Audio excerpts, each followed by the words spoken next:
Of course, kayo naman ang aking makakasama for 1 full hour. Ano ho daw ang life coaching? Naiiba ho ito sa giving advice. Although it may sound like one, pero ang ginagawa ho namin ay inaaral namin ang mga tanong nyo, ano yung mga tinatawag na mas malalim na issue at binibigyan namin kayo ng options. Yung mga choices ba, kung anong pwede yung gawin. Pero kayo ang magdidesisyon kung ano gusto nyong option kuhanin kasi buhay nyo ho yan. So somehow gumagabay kami sa inyo. So, ano daw ang nagiging basihan ko? Kasi mga 100 to 200 texts a week ang tinatanggap ko. Lahat ho yun, sinasagot ko. Although yung iba, like 2 weeks ago, talagang hindi nakaya ho ng powers ko. Dahil back-to-back ho ang aking meetings with the clients. But unti-unti na yung nasasagot. But bago naging very busy kasi fourth quarter ho ang busiest time of a corporate consultant. Kasi sa mga kumpanya ho, ngayon naging strategic planning, ngayon kung ano mga ginagawa, no? So ano daw babasahan ko? Kasi I'm able to tackle 3 to 5 cases per week, and 100 to 200. Ano daw yung basihan ko sa pagpili ko anong i-eri ko? Sinabi ko na ho before, so sasabihin ko ulit. Yung una, yung frequency ng ganong klaseng tanong. Sabihin kung gano'ng kadalas na pareho or similar yung tanong sa akin, so ang aking decision, sagutin ko na lang yung sabay-sabay over, on air para marami naman ho ang matulungan. Kasi ibig sabihin, ganyan, napakaraming ganyan ang kanyang hinaharap, no? Now, pangalawa would be yung sinasabi ko sa kanila na mahirap talakayin ng diretsuhan sa text kasi I cannot explain dahil mas malalim ho yung kanyang issue, hindi lang yung pinakatanong niya. At yung third naman ho, yung binibigyan ako ng permiso na i-tackle ang problema nila on air kasi iba ho sensitibo, yung iba naman ho very light. So kino-combine ko ho yung mga light cases at yung mga serious cases para hindi naman ho masyadong very heavy ang mga pakiramdam natin, no? Nasa RHTV rin ho tayo. Okay, nasa RHTV rin ho tayo. Iba-iba lang ahong channels, no? Iba-iba lang ahong channels. Depende ho sa ating cable provider, no? Tanungin na lang ho. Ang ating hong fan page sa FB ay ito ho ang hindi ko masyadong nasasagot. Dun sa FB natin kasi depende ho sa Wi-Fi connection sa bahay namin, no? Pero sige pa rin ho, fan page, mag-usap tayo, Miss Malu, doon ho ipopost yan. At yung mga sa abroad, mas type nila live streaming doon sa kanilang mga computer sets, no? So www.dzrhnews.com, click nyo ho yung RHTV and you will see me in my new dress. Ayan. Medyo sa tingin ko ho kasi ternong-terno sa aking what is this? Flower my hair. Okay. Doon ho sa mga sinasabi sa akin na na-miss nila yung ating episode kasi meron siya lang nilakad at they feel so bad. Well, yung ating mga past episodes ho nasa YouTube na. So go to www.youtube.com, type ho, mag-usap tayo Miss Malu. Kailangan ho Miss Malu kasi baka marami dong lalabas mag-usap tayo, baka iba kasi chinek ni love ko yan eh. So mag-usap tayo Miss Malu there. You can see the past episodes, no? Another exciting episode this Sunday, and today, of course, as usual, we are live. Text nyo pa rin ho ang inyong mga tanong at yung mga komento sa aking private hotline 0919-873-1921. Okay. Alam ko ho na nasa directory nyo na yun, pero may mga bago ho tayong tagapakinig. At masyado daw akong mabilis magsalita. So, uulitin natin. 0919-873-1921. As usual, hindi ko lahat ho masasagot yan on the air, but I will take time, to answer that during the week. Sweet Honesty, maraming salamat, no? Kasi on air, alam niyo naman ho, medyo nangangapa ako sa Tagalog, no? So, last week yata yung love ko, no? Sabi ko, ano ba yung compete? Dapat yung pagmamahal sa asawa saka sa pagmamahal na anak, hindi dapat nagko-compete. Sabi niya, nakikipagpaligsahan. Ayun. Salamat ha. Okay. Nai-improve ng husto ng aking Tagalog. Before we start, happy birthday. Ito sa aking Auntie Sendang. Sana nakikinig ka. Ha? Senday. Para. Happy birthday, Auntie Senday. Data. Ito yung kapatid ng aking ima, Cuatros Marias ang aking ima, di ba? Ginreet ko na yung tatlong niyang mga kapatid last week. Kaya sa Arayat ho ito, it's her birthday today. So, sayang, hindi kami makapunta dyan, auntie ha, kasi meron tayong trabaho eh. Kaya miss na miss ko na yung handa mo. Palagay ko, may buro yan. Ako, yung paborito ko yan. Ano ba tawag doon, love ko? Buro. Basta buro, ayan. Tapos, binabalot yung buro kasama ng piniritong hito, okay, sa mustasa, o di ba? At ang aking favorite na ulang, hindi daw yata hindi daw yata panahon ng ulang, but that's my favorite. Okay, so happy birthday, Auntie. Now, medyo maiiba ng konti ang ating program ngayon, no? Bakit? Kasi mag-further comment ako doon sa feedback na isa nating napaka faithful listener, no? Galing sa Jensen, Larry. How are you, Larry? Si Larry, ngayon lang niya binigay ang kanyang family name. Always sinasabi niya, Larry of Jensen. So ngayon, since napaka-positibo ng kanyang feedback sa akin, sasabihin ko, Larry ha, ang full name mo. Larry Alzate, o is it Alzate? Hindi siguro Alzate, Pinoy tayo. Jensen, sabi niya, you are correct, Miss Malu, that parents should not, I repeat, should not depend on their children. Parents should give their children good education. Because education, sabi nga, English ito English. O sige, Tagalogin natin. Tama ka dyan, Miss Malu, na ang parents dapat hindi mag-depend sa kanilang mga anak. Kasi daw, parents should give their children good education. Kailangan binibigyan ng mga magulang ng magaling o mabuting edukasyon ang kanilang mga anak. Kasi daw, according to him, education is a tool.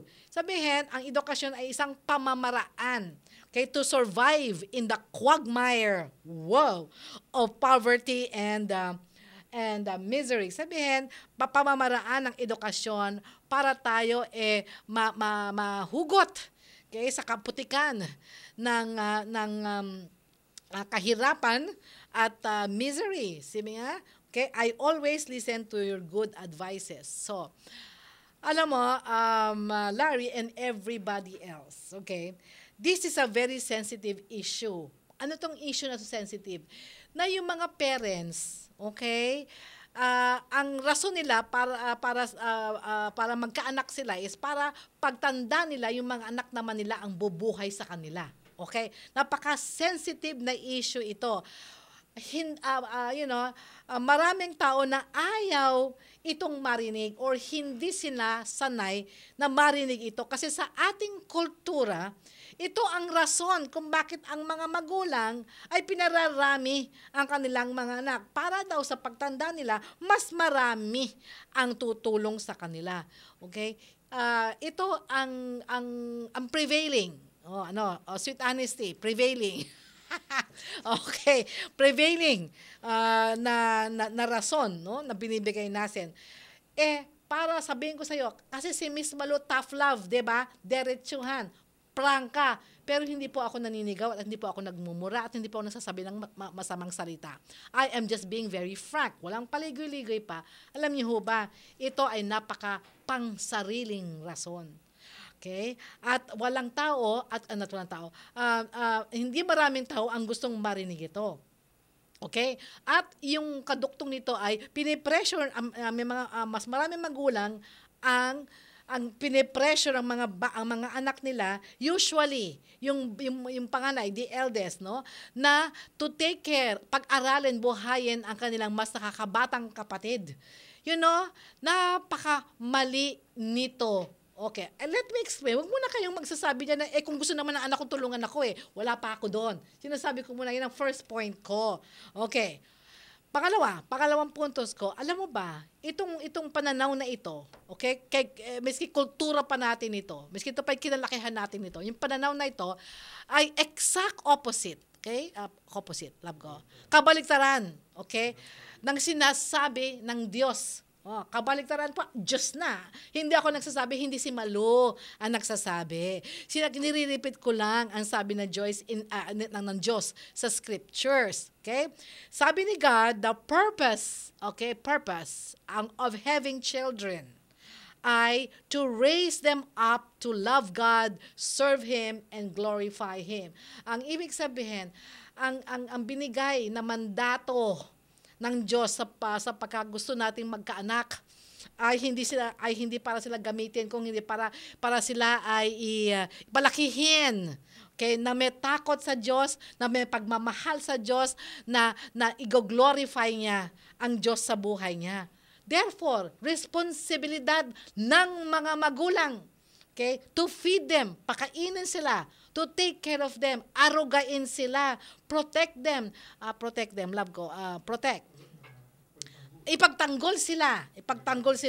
Tapos, educate them, bigyan sila ng edukasyon, at bigyan sila ng magandang future, kakinabukasan, para magawa rin nila ito sa kanilang mga sariling anak, para ang ating henerasyon ay maging godly, at ang ating henerasyon ay maging edukado, at ang ating henerasyon ay maging successful. Hindi henerasyon ng kahirapan, henerasyon ng nagugutom at walang pinag-aralan. Hindi ba? So, therefore, tayo ay nagkakasala sa Diyos kung ginagamit natin ang ating mga anak para sa ating pangsariling motibo. Kasi dapat we must love them, not use them. Kaya hindi po si Miss Mono nagsasabi sa inyo, no? Ito ho, nasa scriptures. I am just repeating that for you. As a life coach, responsibilidad ko ang sabihin sa inyo ang lahat ng options. Hindi lang yung gusto ninyong marinig. Yung ayaw ninyong marinig, pero dapat ninyong marinig, responsibilidad ko rin ho sabihin yan on air. Kaya kung may tatamaan sa inyo at may magagalit sa akin, kasama na ho yan. Kasama na ho yan sa aking pagiging host sa napakasensitibong programang ganito. Okay, yun ang pangalawa. Pangatlo, hindi naman ibig sabihin, okay, na mga anak, pabayaan nyo ang inyong mga magulang, pabayaan nyo silang mamatay sa gutom, pabayaan nyo silang mamatay sa sakit. Wala akong sinasabing ganon, ha? Okay. Kaya ang scriptures ay balansyado ho. If you are going to follow God, hindi kayo magiging extreme. Yung sobrang nagpapauto at sobra namang napaka-cruel. Hindi. Kailangan lang balansyado at tamang pananaw. Kasi, kung tayong mga magulang, kasama na ako doon, kung kaming mga magulang ng love ko ay pinalaki namin ang mga bata ayon sa panuntunan ng Diyos, ang mga anak natin mismo, okay, ang magmamahal sa atin at ang mag-aalaga sa atin out of love and gratitude. Sabihin, dahil sa pagmamahal at sa pagpapasalamat, hindi out of duty, hindi napipilitan kasi inuobliga, hindi out of guilt, nakakonsensya baka tamaan sila ng kidlat, o kaya naman out of resentment, tumutulong pero kasama ng loob. Ganon. Okay? Ang pang-apat, ang scriptures or the word of God is very clear. Okay? Kung gusto nyo tingnan niyo yung Biblia niyo, okay? Nakalagay doon. Sabi ni God, children, honor your parents. Klarong-klaro yan, ha? Okay, respetuhin niyo ang magulang niyo, mahalin niyo magulang niyo, you take care of your parents when they need help.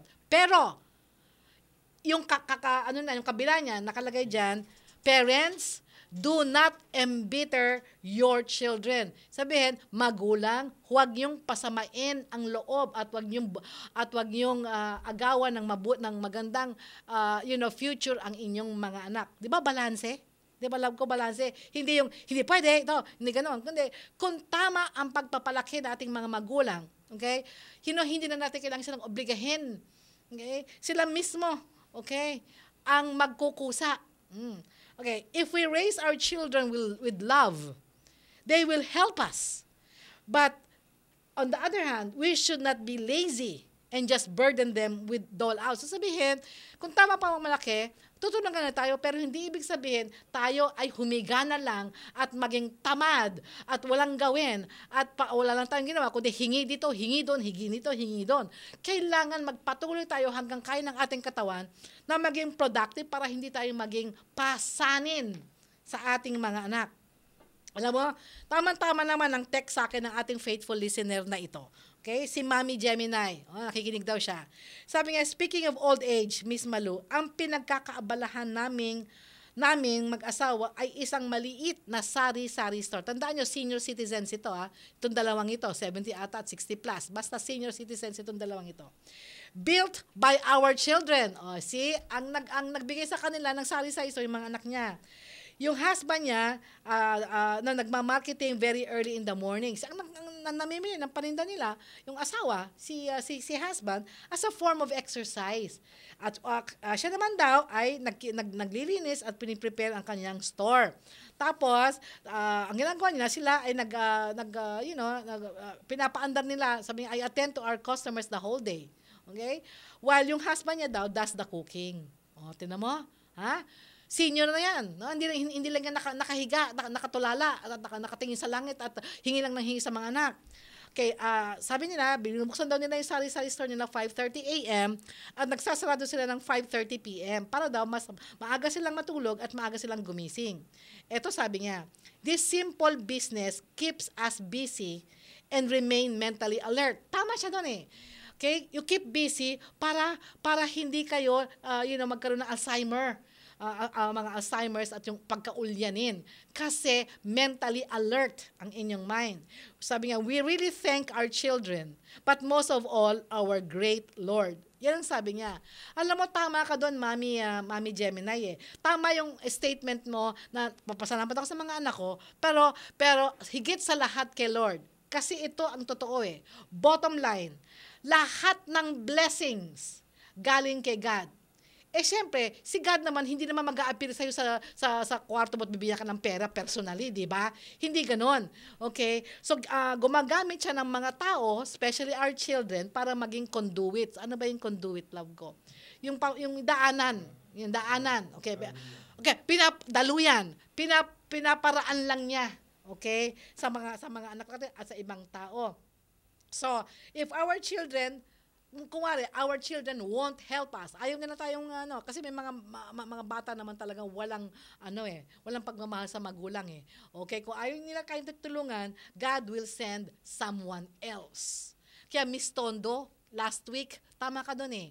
Okay, basta tama yung ginawa mo, God will send somebody else to help you. So, di kailangan mamimilit o mag-worry, okay, kung ang ating faith ay na kay God at we remain productive. O di ba? O thanks to you Larry ha at na expound ko further. Teka muna, it's 1:22 in the afternoon. Time na ho ang ating first break sa ating segment ng show. Wag ko kayong babalik diyan. Magbabalik ko si Miss Malu Cervantes, ang inyong life coach ng bayan. Mga misis,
Aba, nakukuha yan sa Gaanda.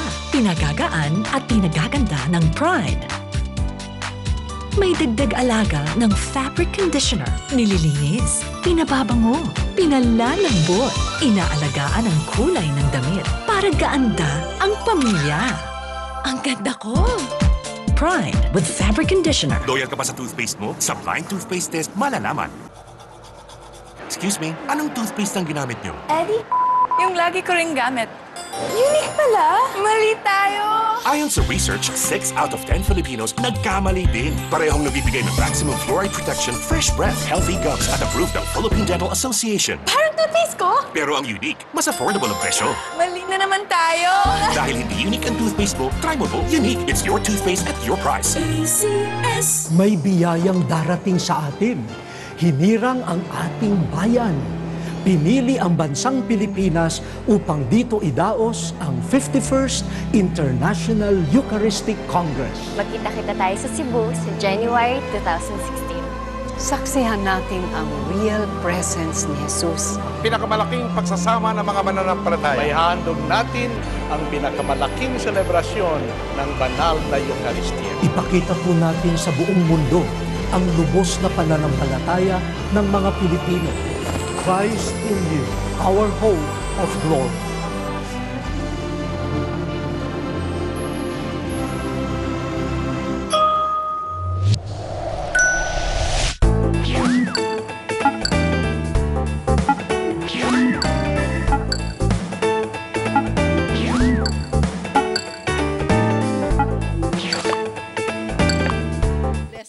Kasi buong puso na ginusto ng anak mo na tulungan ka. Pero buong puso mo rin siyang pinayagan na mag-asawa. O di ba?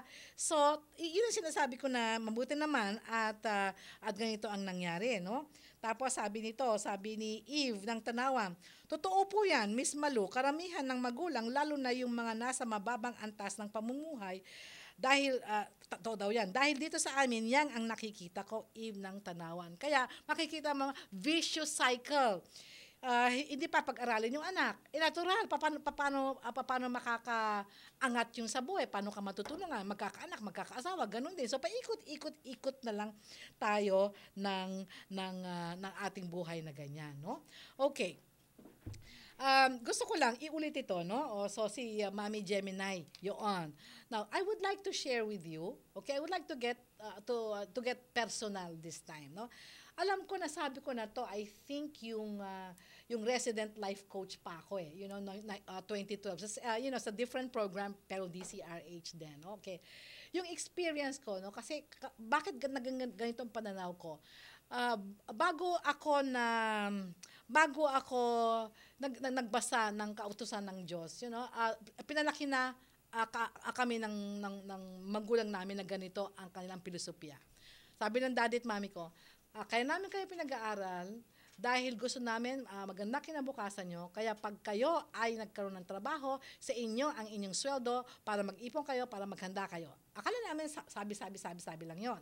So yung first job at first salary ko, just like everybody else, naririnig ko kasi, ay actually binigay ko sa daddy ko buong buo. Okay, daddy, ito yung first salary ko.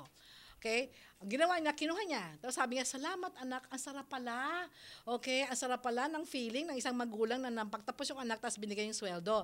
Hinawakan niya for 1 minute. I'm not kidding. 1 minute. Hinawakan niya. Sa pusa, sa dibdib niya. Tapos binalik niya sa akin buong buo. Sabi niya, anak, hindi ito para sa akin, para sa'yo. Di ba palagi namin sinasabi na gusto namin para sa iyo to. So ang gusto ko lang is mag-open ka ng savings account at wag mong gastahin lahat at ganito, ganyan. In short, from that time on, every time sumusweldo ako, tinatanggap niya, nagpapasalamat siya, binabalik niya ulit, ayaw niyang tumanggap whatsoever. So sabi ko, bakit kaya? 'Di ba? Gusto ko naman maging masaya siya.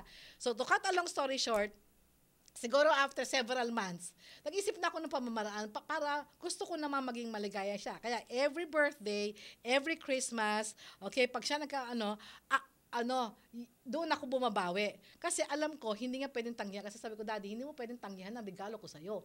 At hindi mo rin pwedeng tanggihan ang mga groceries ko sa'yo. Mga ganyan. So, sa kanya lang tinatanggap. Pat pera, Hindi. Palagi niya pa sinasabi sa akin, napakamahal naman ito. Bakit mahal yan? Ganyan, etc. Gusto ko, simple lang. Aba, kasama pang galit yun. Okay. Pagkatapos, so, which means, kami din, sa pagpapalaki sa mga anak namin, ganun din. So, yung aming bunso, si Chef Mike, okay, minsan nagkwento sa akin, sabi daw ng isang niyang kaibigan, kung wari ang kaibigan ni si Juan, sabi daw ni Juan, kaya bullshit na daw siya, okay, sa kakatrabaho dahil yung isang kusing daw, hindi niya i-enjoy yung sweldo niya kasi palagi daw yun ang binibigyan niyang buo sa parents niya. Sabi niya, parang nabubuisit na daw siya magtrabaho at ayaw niya na kasi ang binubuhay lang naman daw yung ibang tao, hindi siya.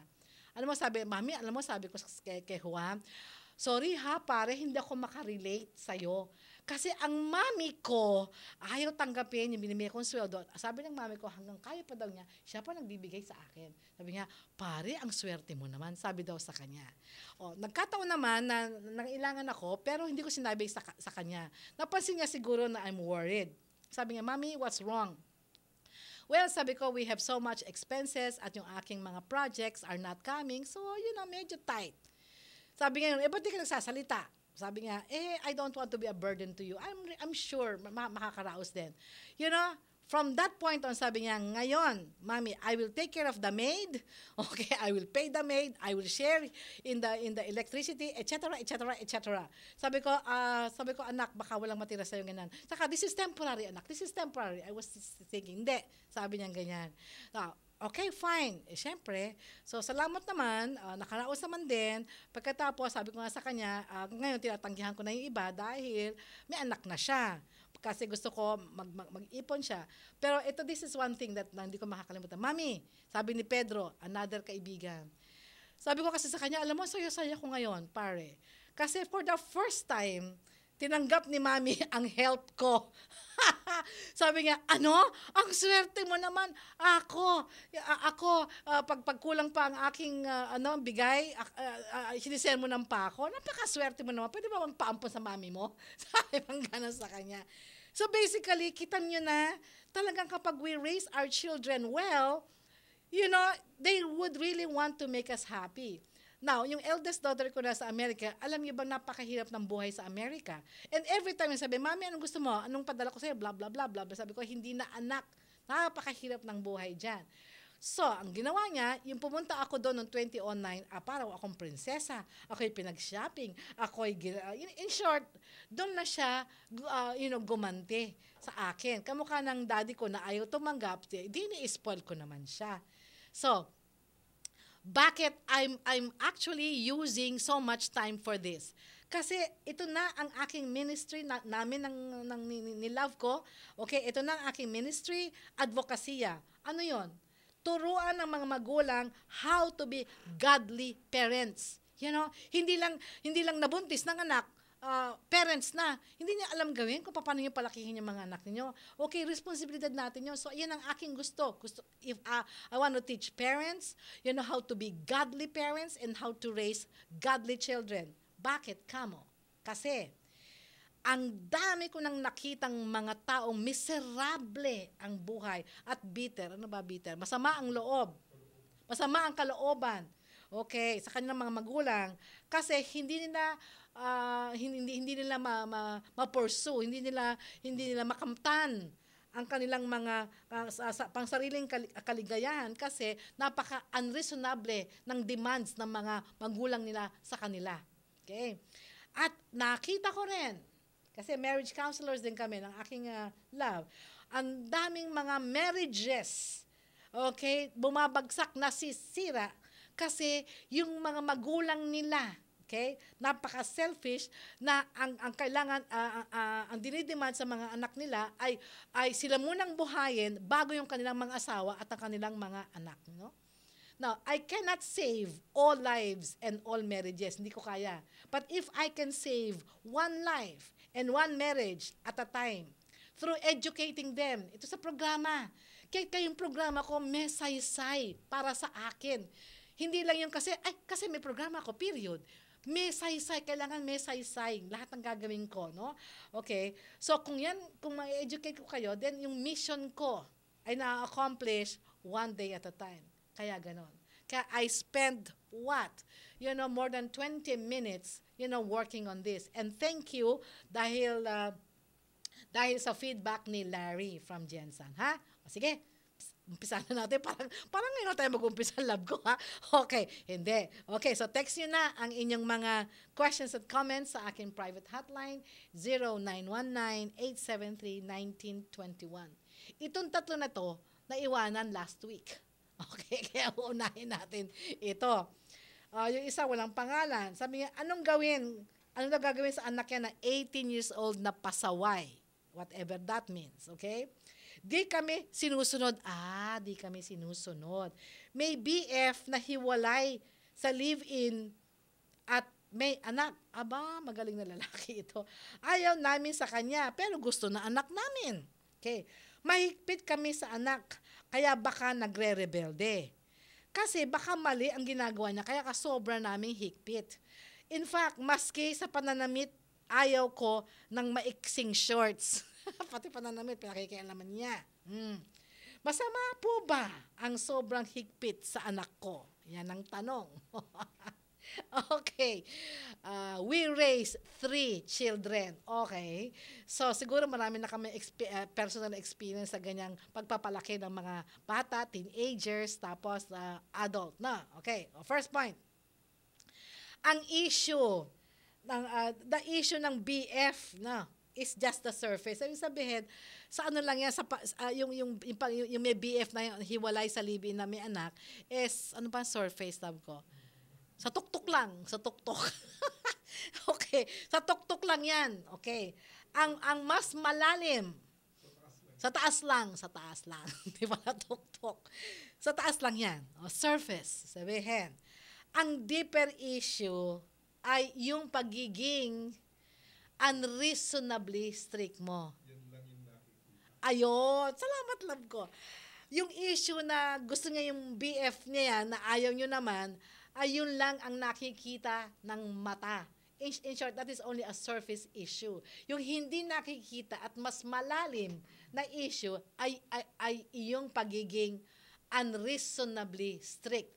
Sa iyong words, sobra sa stricto. Yun ang real issue niyan. Kasi being strict ay hindi masama. In fact, kinakailangan yan para yung ating mga anak ay lumaki ng maayos. Kasi dapat ang mga magulang naglalagay yan ng mga boundaries at mga rules at guidelines para sila ay mahubog ng maayos. Kasi kung papayagan natin sila kung anong gustong gawin nila, mapapariwara yung mga yan. Okay? So, yung pagkakastrikto, hindi masama yan. Ang issue ay pag sumasobra na. So, yung second point. Ang real issue is kung paano maging strict sa tamang pamamaraan. Okay? O ano yung tamang pagiging strict? Dalawa yan. Kailangan una, balansyado, at yung isa ay progressive. Let me explain. Okay? Pag ang balansyado, ang ibig sabihin, hindi lahat, hindi pwede. Lahat na lang ng bagay, hindi pwede. Malaking bagay, maliit na bagay, ang is, no, hindi pwede. Talaga magre-rebelde miski sinong bata. Kasi sa kanya, wala na siyang ginawang tama, wala na siyang kagustuhan na nasunod. Ano siya? Preso o prisoner? Diba? Okay, dapat, you choose the critical issues. Sabihin yung mga critical lang. Ano mga critical? Values. Sabihin, obedience to parents comes with discipline. Value. Kailangan sumunod kayo sa mga magulang nyo, respetuhin nyo, mga tao, ganyan. Values yan, values. Honesty. Kailangan hindi magnanakaw, kailangan maging honest ka, yung mga ganyan. Yan ang hindi po pwedeng hindi nila sundin. At kailangan disiplinahin nyo talaga sila dyan. O ano pa? Studies. Pag-aaral. Kasi yun ang first responsibility na nila. Okay? Kailangan mag-aral siya bago gimmicks. Okay? Kasi, pag hindi sila nag-aaral, bumagsak sila, grounded sila. Okay, ganyan ginawa namin sa mga bata, no? O yung another area na critical, morals, yung moralidad. Okay. Hindi ka sasama sa isang lalaki for the first time, makikipag-sex ka, mabuntis-buntis ka, tapos iiwanan ka, paano na yun? Diba? So, habang bata, hindi pa pwede, hindi mo nang pwedeng maging seryoso. Okay. At hindi pwedeng mag-sex kapag hindi pa kasal. Kasi talagang madidisgrasya eh. Okay. At yung friends, kasi bad friends, bad influence. Kaya lang kailangan ng mga critical dyan. Pero yung mga ibang issue na hindi na, pabayaan nyo na sila. Dress. Okay, wag lang naman yung kaibuturan ng puso nila buhay nila nakikita. Just maayos, fashionable, ganyan. Yung hairdo. Yan, yung mga basta, yung mga hindi critical. Ayan.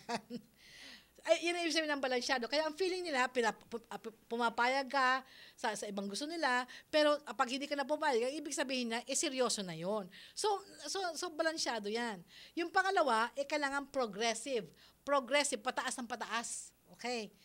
Sabihin, depende sa kanilang age, as they grow older, you give them more freedom. Sabihin, pag bata pa, syempre hindi pa nila alam, stricto ka.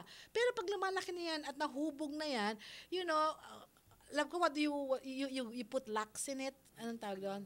Alagwa. Ayan. Habang tumatanda, bigyan ng alagwa.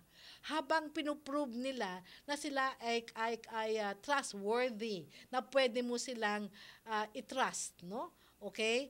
Bibigyan mo sila ng alagwa. Okay? Ganun yon. Ngayon, anong gagawin mo ngayon? Na 18 years old din, nagre-rebelde na yan at di ka na sinusunod. Okay. Mahirap mang gawin, pero pwede naman umpisahan at hindi pa naman huli. You develop deep relationships. Ang sabihin would be, wag para sigaw, wag sigaw, wag sermon, wag galit, wag ganon. Kausapin niyo sila na parang kaibigan. Bigyan nyo yung mga rason kung bakit may mga bagay na hindi pwede. Bigyan nyo ng rason. Tapos intindihin nyo, kausapin nyo siya. Okay? Tanungin mo sa kanya, bakit gusto mo tong boyfriend na ito? Tapos, okay, sabihin mo ng mahinahon kung bakit worried ka. Huwag mong sasabihin, ayoko sa lalaking yan, ayoko. Pag sinabi mong ayoko, lalo yang in other words, the more she will stick to the boyfriend. Kaya nga sabihin mo sa kanya mahinahon na worried ka na ganyan yung boyfriend, na may live-in, na may anak, iniwanan, baka ganun din nga, worried ka. Kasi pag sinabi mo ng ayaw mo sa kanya, lalo niya itong mamahalin at lalong niya itong kakapitan. Kasi madidevelop yung kanyang feeling na underdog mentality. Sabihin, ay, inaapi yung boyfriend ko. Ay, pagtatanggol ko siya. Ayan. O kaya naman, yung romantic idea na us against the world. Sabihin, tutol ang buong mundo sa aming pagmamahalan. Mga telenovela yan eh. Diba? So lalo siyang pupunta doon, lalo siyang mawawala sa'yo. So imbis na maging cool mom ka, sabihin mo lang, worried lang naman ako anak, so mag-ingat ka kasi ito maano mangyari. So sasabihin mo, kasi ganito, kasi ganyan. Yun lang ba? Okay? So tanungin mo sa kanya kung bakit gusto niya yung lalaki. For all you know, okay, hindi niya alam kung bakit. Dahil sa ayaw mo, yun ang gusto niya. Lahat ng ayaw mo, yun ang yung gusto niya. O talagang nagre-rebelde yun, di ba? So, lagi mong kausapin ang mga anak nyo para mag-open up sa'yo. Para doon niya mailabas ang feeling sa'yo na hindi sila natatakot na pagbabawalan mo. O, di ba, love ko? O, yan. Sige, love ko. Meron akong isa pang idadagdag love ko. No? Love ko, bago ka magdagdag, bitin tayo, ha? Mag-break muna tayo. Pangalawang break natin. Babalik po si Miss Manu Cervantes at ang love niya. Okay? After a few minutes. Basta!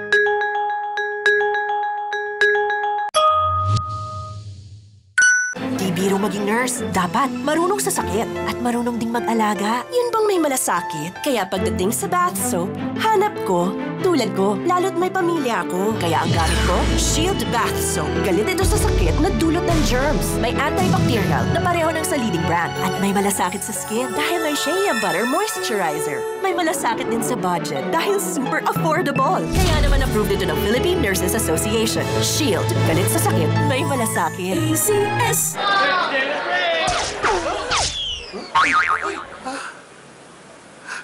Okay lang, Starbucks yan. Kahit matapunan ng tubig, isang pahid lang, agad balikin tabang sahig. Yan ang Starbucks Floor Wax, waterproof na, di amoy gaas pa sa kintab. Sigurado ikaw ang star, kintab to the max, max Starbucks. Ang atin pong bansa ay nahirang. Napiling dito idaos ang 51st International Eucharistic Congress. Pagtulong-tulungan po natin upang maging matagumpay ang pagdiriwang na ito. Sa ating munting makakayanan, ipakita po natin ang ating lubos na pananampalataya. Piso po. Para sa misa ng mundo, maliit na halaga para sa napakalaking pagdiriwang.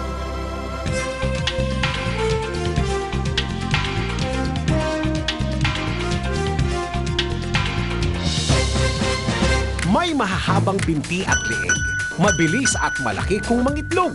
Yan lamang ang ilang katangian ng isang ostrich. Ngunit alam nyo ba na ang mga mata nito'y mas malaki pa sa kanilang utak? Ito'y may bigat na 47.6 grams, samantalang ang utak nito'y 42.1 grams lamang. Oh ha? Now, you know!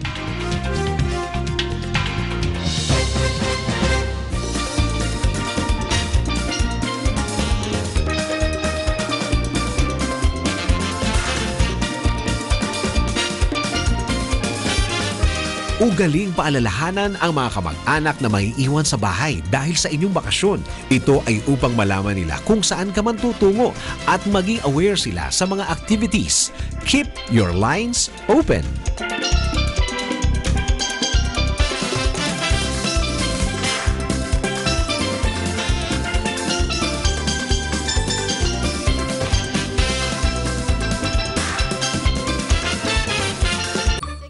Afternoon, we are on our last segment, no? Merong i-add ang aking love tungkol dito sa pagpapalaki ng maayos ng mga magulang at yung tamang pagkastrikto kasi ito ho ay importante. Yes, love ko. Okay. Ito yun, ano yung mga dapat gawin at kung nagawa na ng mga magulang, pwede naman sigurong maiwasan at pwedeng maayayos pa. Okay. Ito yung mga base dun sa mga ginawang research, pagsasaliksik, Okay, at nakita ko rin nung ginagawa natin isang programa noon. Ang sinasabi ng mga tao nakasama dun sa programa, sa mga libro din, ang nangyayari, ang sinasabi ng magulang sa kanila, basta wag mong gagawin yan at hindi maganda at baka kung ano ang isipin ng ibang tao. Okay?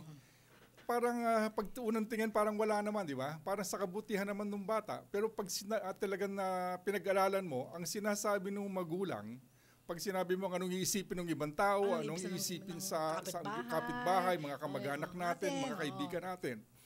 Ang ibig sabihin nun, ang pinoprotektahan ng magulang, sila. Hindi image nila, yung imahe nila. Yung imahe nila, hindi yung anak nila para sa ikabubuti ng anak nila. Yun ang dating dun sa bata. So, pag pinag-isipan mo yun, para naman para sa kapakanan mo yan, hindi naman pala para sa akin. So, hindi maayos. So, kung may iwasan natin yun, para pakita talaga natin dun sa mga anak natin na sa kapakanan nila, ang gusto natin mangyari, mas maganda ang resulta niyan. Di ba? Ganyan, marami akong nadinig ganyan doon sa mga nakausap namin, ganyan ang sinasabi. ano na sasabihin ng ating ng ibang tao? Ikaw ay pumapato sa ganyang klaseng ng lalaki, ganyan, di ba? It's really protecting their image more than taking care of the child. Kasi pwede mo na nipaliwanag doon sa anak mo kung may merong kalibin yan, iniwanan niya, may anak, talagang hindi maganda mangyayari. Baka gawin din sa'yo yan, ganyan yan. Tapos, yung isa pa, yung nasa pamaraan ng pagsasabi sa kanila. Exactly. At dapat maintindihan nila na hindi para sa iyo, kundi para sa kanila yung ginagawang yan. Di ba? So, napakasimple pero maraming ganyan ang ginagawang mga magulang. Sinasabi. Isa pa, love ko, bago ko makalimutan. Sige. Ang kadalasan nangyayari, yung mga magulang, kinukumpara yung mga anak nila sa ibang tao. Exactly. Sa anak nung ganito, sa yung taong ganon, sabi, ganon yung ginawa nila, ganon. Parang minamaliit mo na yung anak mo, yung kakayanan nila. Pero pag sinuri mo yan, ang may problema, ikaw din. Yung magulang. Bakit hindi mo pinalaki ng maayos yung anak mo? Sinabi sa kanya ng maayos, base din doon sa alituntunan sinasabi sa scriptures. Nandun naman yun Kasasabi mo lang kanina, do not embitter your children. Huwag mo bigyan ng ikakasama ng loob ng mga bata. Nasa sa pagsasalita, nasa nilalaman ng mga sinasabi nyo sa kanila. Yep. Okay? Yeah. medyo mabigat pero nangyayari. Pero totoo yun. Kasi we are speaking from our experience. Not just the Word of God, but we have counseled a lot ganito Okay. Sabi ulit ni Eve, text siya, ganon din ang anak kong panganay na nurse. Dahil di ko rin tinatanggap ang pera na galing sa kanya, namimili na lang para sa amin. Okay, Tams. Diba? Kasi makikita mo ito, miski hindi mo tanggapin yung pera, sa kagustuhan na natulungan ka, gagawa at gagawa ng paraan. Okay. So, ito naman. Ano sabi ni Belen? Paano naman daw? Sabi ni Belen, kung ang anak ang nagde-depend sa magulang. Okay? Okay, asan na ba yun? Blah, blah, blah. Paano naman daw kung yung anak niya ang nagde-depend sa magulang? Ang ibig sabihin, hindi na, siguro ang gusto nga sabihin doon hindi na nagtatrabaho, okay, ay magbalat ng buto, okay, ganyan-ganyan. Belen, makinig ka sa susunod. Okay, si Lynn B. Nako, mukhang si Miss K, hindi natin aabutan. Okay. Lynn B. Ano ma-advise sa friend ko? Ito makinig ka, Belen.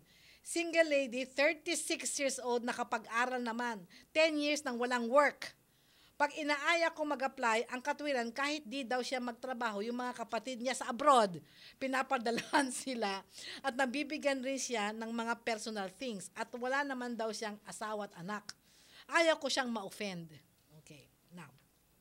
Lynn, bago ko sagutin ito, ikaw rin ang dati nag-text sa akin asking advice for another person. Yung pinsan mo. Okay? Na sinagot ko on air tungkol sa pangungutya ng sa kanya dahil virgin pa siya sa edad niyang, I think, line of 3. Okay? Ngayon, advice na naman hiningi mo for another friend. Okay? Tanong ko lang. Either ikaw ay inuutusan magtanong palagi sa akin o nako-concern ka sa bagay na hindi naman nako-concern ng iba. Okay? Bakit di yung mga friends mo ang magtanong sa akin? Baka naman sa kanila waipik yun. Ikaw, nako-concern ka. Kung ikaw naman ang may problema at kunwari, friend mo ang may problema, I prefer, Lynn, na diretsuhin mo na ako. Di ko naman sinasabi ang tunay na pangalan Okay, Lynn, sa dami naman na Lynn, lahat yata na nagsakit, puro Lynn. Okay, ang tunay na pangalan, di ba? Okay, sasagutin ko ito dahil marami rin ang may ganitong problema. Okay, pero yung may problema ay yung nagpapadala ng pera. Okay, so hindi ko ito sasagutin. Okay, dahil para sa kaibigan mo. Sasagutin ko ito kasi marami ang may problemang ganito. Okay, it's 1:53 in the afternoon, na? Okay, first point ko. Yan ang problema kapag bigay lahat ang kailangan, okay, na hindi pinaghihirapan. Alright? Yan ang problema kapag lahat ng bagay bigay. Tapos hindi pinaghihirapan ng tao. Nagiging parasite. Ano bang parasite? Di ba? Linta daw, linta. Okay, kinukuha ang buhay ng iba para mabuhay. Okay. In short, it creates laziness. Okay? Kumaga nagiging tamad. Okay? Umaasa na lang. Ang purpose, kasi ang purpose na nagpapadala ay makatulong. Pero ang nangyayari ay umaasa na lang sa padala imbes magbanat ng buto. Habang buhay na lang, umaasa at kapag di na nabibigyan, yung nagbibigay pa ang masama. Okay. Now, Belen, maaari naman, kasi sabi niya, paano daw naman yung anak niya, wala naman siya sinasabi kung anong edad ng anak mo or whatever. Siyempre, ang mga bata, pag hindi pa nagtatrabaho, talagang umaasa sa magulang yon. Ibang usapan na napagtapos mo na, okay, ahayap pa, kamukha nito. Okay, may natapos naman. Pero ayaw magbanat ng buto. Okay? Ikaw nandito, wala namang papadala sa abroad. Ito din naman, pareho din ito na bigay lahat, layaw. Okay? Sa mga anak natin na walang disiplina.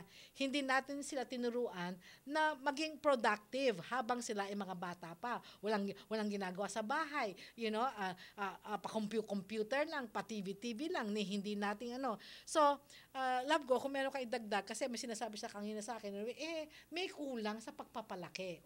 Mamaya na lang. Okay? So, yun ang first point. Okay? Second point. Okay? Therefore, hindi nila alintana ang pagod at kayod, the blood, sweat, and tears na ginagawa sa ibang bansa, ng mga kapatid nila at kamag-anak, makapagpadala lang sa Pilipinas. Marami kaming alam dyan. Hindi nyo na lang alam kung anong klaseng trabaho yun, basta makapagpadala lang. Okay? Wala silang pakialam. Basta may ipapadala. Di ba? Hindi ito pagmamahal, ha? Okay? Ito ay pagsasamantala. Alright. Third point. Paano mo i-advise ang friend mo? Okay. Okay, sa ganitong edad, hindi mo na kailangan i-advise. Okay? Pero pwede mo itanong ang mga sumusunod para maging pala-isipan. In short, tanungin mo lang ito, pero huwag mo siya i-advise at masamain talaga. Sabi, anong pakialam mo? Okay, buhay ko naman to, baka sagutin ka ng ganun. Okay, magtanong ka lang para maging pala-isipan niya. Unang tanong, paano kung magkasakit ang kapatid mo at hindi makapagpadala sa'yo? Paano ka? Di ba? Paisipin mo siya. Paisipin mo. Okay naman, another tanong. Paano kung matanggal sa trabaho? Marami na tatanggal sa trabaho dahil sasarado yung kumpanya. Dahil sa recession sa bansang yon at di na makapagpadala. Maski Amerika, may problema dito. Di ba? Paano na? Ayan. Another tanong. Paano kung mag-asawa ang kapatid mo at di na kaya magpadala dahil may pamilya na? Anong gagawin mo? Okay. Huwag naman sana, yung pang-apat, huwag naman sana. Paano kung madisgrasya o kaya naman huwag po sana, mamatay ang kapatid mo? Paano ka na? Yun lang ang pwede mong gawin. Alright? Love ko. Wala na. Nasabi ko na daw pala lahat yun. Ngayon, Belen, tanungin mo sa sarili mo, bakit nagkaganyan ng iyong anak? Paano mo na siya pinalaki? Alright? Sige. Kaya pa pala. Miss K. Si Miss K ay 15 years old, walang nanay at tatay mula sa pagkasilang at hanggang ngayon di alam kung saan siya nagmula. Okay. Nagpalaki si Lola. Tahimik siya, walang lakas ng loob sabihin ang gustong sabihin, mahiyain, walang kakayahan, makitungo sa ibang tao, walang kaibigan. Pag may nanliligaw, walang tiwala sa mga lalaki. Paano pa mababago ang ganitong ugali daw? Sa school, pinagchichismisan at pinagkakaisahan. Maraming pangarap sa buhay pero alam niya di matutupad kung ganon ugali niya. So sabi niya, dati daw. Nagbago na siya ngayon. Dati, dumating point na gustong makasan ng buhay pero di magawa dahil ayaw mapunta sa impyerno. Sabi daw sa kanya, pag nagpakamatay daw siya, pupunta siya sa impyerno. At iniisip na sayang naman ang lahat ng ginawa na nagpalaki sa kanya. Di mabuti naman. Pero ngayon daw, di na. Kasi malaki ang naitulong ng kakapakinig sa programa ko, which is very good. At nagbago ang pananaw sa buhay. Okay, salamat. Pero ngayon, itong problema niya. Dati daw, one of the top in the class siya sa grades. Ngayon daw bumababa at pinagchichismisan daw siya bakit bumababa. Ano daw ang gagawin niya? At paano daw niya makakalimutan yung crush niya na nagalit sa kanya dahil sa balat kayong ginawa niya sa cellphone. Kasi daw, okay, itong magaling na crush na ito, sabi daw sa kanya, may crush siya, yung lalaki sa kanya. Pero, nagtataka naman daw siya, okay, malapit lang daw ng bahay, hindi, habang nakikita sila, hindi siya kinakausap at hindi siya pinapansin. Puro text lang daw siya ng text. Okay. So, ang ginawa niya, nag-text siya parang ibang tao para lang check-in kung talagang totoo. Okay. Wow. Tagot ko, mabuti naman at nabago na pananaw mo sa buhay. Okay? Regarding bumababang grades, nawawala kasi ang focus at attention mo sa pag-aaral mo. Okay? Kung saan pupunta? O, dyan sa crush mo. So, tigilan mo na ang pagte-text sa CP at bayaan mo na yung crush mo. Napakabata mo pa. Ikaw 15 years old lang, no? Okay. Now, hindi ko maiwasan mag-further comment. Dito, love ko. Alam mo, the Philippines is considered the texting capital of the world when it comes to usage. Imagine mo, ha? Pinakamaraming nagte-text, pinakamaraming may cellphone, sa Pilipinas. Okay. Pero may negative effect ang resulta ng texting. Kasi, ito hindi lang dito sa lalaking ito na may crush daw sa kanya. Ang dami, miskin na sa opisina, miskin na sa malalaking tao. We no longer talk to each other. Sabi, yung pagkaharap natin, hindi na tayo marunong makisama, hindi na tayo marunong makipag-usap ng maayos, maski kapitbahay, maski kaklase, maski ka-opisina. Okay? Mas gusto pang mag-text kaysa lapitan at para sabihin kung anong gustong sabihin. Okay? Hindi na marunong makipag-usap, hindi na marunong magkahalubilo. They can no longer relate to each other. Mas gusto pang magtago sa likod ng text. Kaya ngayon, napaka-impersonal. At pwedeng maging sino ka man at hindi ka pwede at pwede kang hindi magpakatotoo sa text. No? Ligawan sa text, sinagot sa text, nag-break sa text. Alam mo, bariwala lahat yon dahil wala naman kayong pinagsamahan, puro text. Okay? Di ito tama. Ang pakikitungo sa tao ay dapat harapan, personal, malalim, at makahulugan para magtagal at maging masaya. Yan ang problema. In fact, 2 problema ko sa sa mga tauhan ng kliyente ko. Okay? Harap ng kliyente nagte-text. Imbes na kausapin ng kliyente, o sabi ng kliyente, ganyan ba? O pues, okay, hindi na ako makikipag-deal sa inyo, kukuha na lang ako ng ibang supplier ko. Okay? Yun ang sabi. Kasi, hindi ko maintindihan. Sa harap ng kliyente, nagte-text. Text ng text, imbis na kausapin yung kliyente. Hindi lang sales, hindi lang salesman. Pati yung general manager, ganun. Paano ka mangyayari dyan? Di ba? Yan ang bad effect niyan. Okay. So, ito, yung last question ko, okay, sabi nga, paano raw makipagkaibigan? Paano daw malaman kung totoo silang kaibigan at paano rin daw siyang magiging totoo sa kanila? Okay?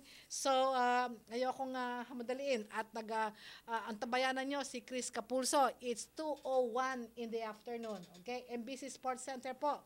So, uunahin ko to kasi maganda ito eh. Paano raw makipagkaibigan? Paano daw malalaman kung yung kaibigan mo ay totoo at paano ka magiging makatotoo sa kanila? Very good. Okay, mag-text. Hindi. Okay, importante yung text pero kailangan sa tamang paraan. Alright? O, love ko, anything? Alright. Importante lang sabihin niya, yung naririnig niya palagi sa mga magulang, ano lang sasabihin ng ibang tao na kukulig. Hindi nga gusto yung mga sagot na ganyan eh. Di ba? Anyway, text na lang ho ang inyong mga questions sa 0919-873-1921. Magkomento kayo sa aking fan page. Mag-usap tayo, Miss Malu. At abangan nyo yung itong episode na to. A-upload na yan by Tuesday or Wednesday sa YouTube. Tandaan, hindi mawawala ang problema sa mundong dakilang ito.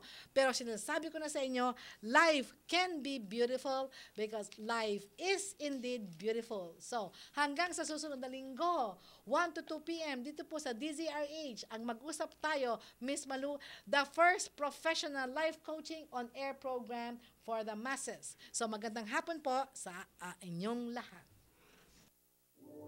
Pinakikinggan ng Pilipinas ang